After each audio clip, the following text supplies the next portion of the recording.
Quick little tarot lesson today about the Fool card and the Judgment card.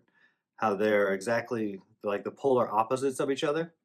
You'll see as the Fool card, there's one in where he's coming out on the top of the snow-peaked mountains. And then he's like a ray of sunshine coming out, and his warmth melts the mountains. And then the mountains melt and then go down to the valley below him. And then the last card, because it's like the first card of the deck, as we're all on our fool's journey as we embark on the tarot wheel and go through our cycle, start a new chapter in life, our new phase. And at the very end of the card, we reach the Judgment card. In the Judgment card, you'll see those mountain peaks that you see in the Fool card, but they're all melted into the valley below. And that's why all the coffins rise above the ground. And then Angel Gabriel blows his trumpet, and he has a resurrection of the dead and announces the final judgment day when Jesus comes back for the second coming. But it's kind of like a full circle moment.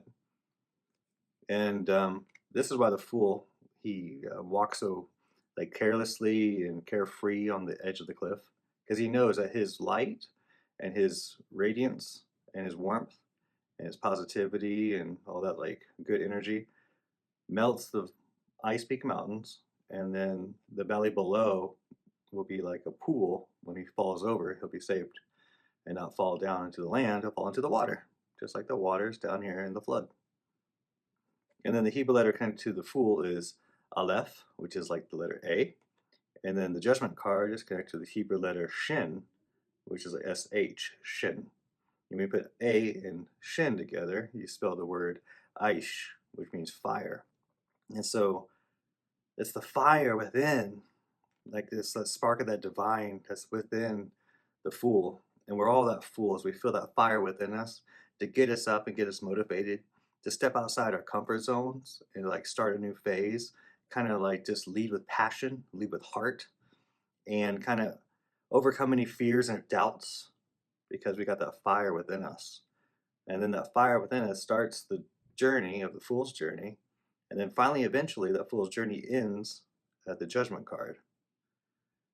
And then the Judgment card connects to the Hebrew letter Shin, which is just like the first word or letter in the word shuva, which is return.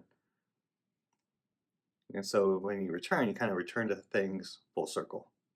Just like the Fool is a circle.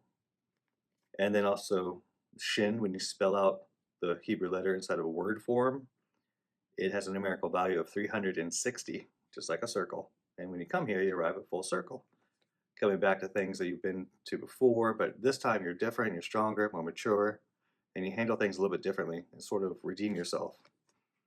And then from this card, you go into the World card, where you get the award, the Laurel Wreath, kind of the same award they give to the winning horses in a horse race. And then from there, it's like an Ouroboros, like the snake eating its own tail. And then you shoot you up to the next upgraded level, where you start as the Fool once again, but you're just a little bit different, a little bit more mature, a little wiser, and you got a bag of knowledge with you as you embark on the new phase, new chapter in your life, and truly reach that full circle moment. So the Fool can be starting and embarking on a brand new journey, or he can be just returning from one. Aish, it's that the fire within you.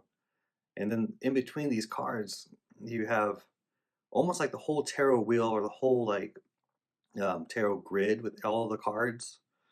And so it's like all the cards that are numbered, like Roman numerals in them, not counting the core cards.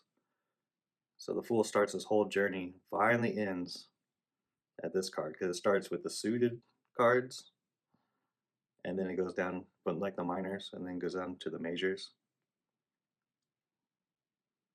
And if you count up all the Roman numerals on those numbered cards in the tarot grid or the tarot wheel, they add up to 451.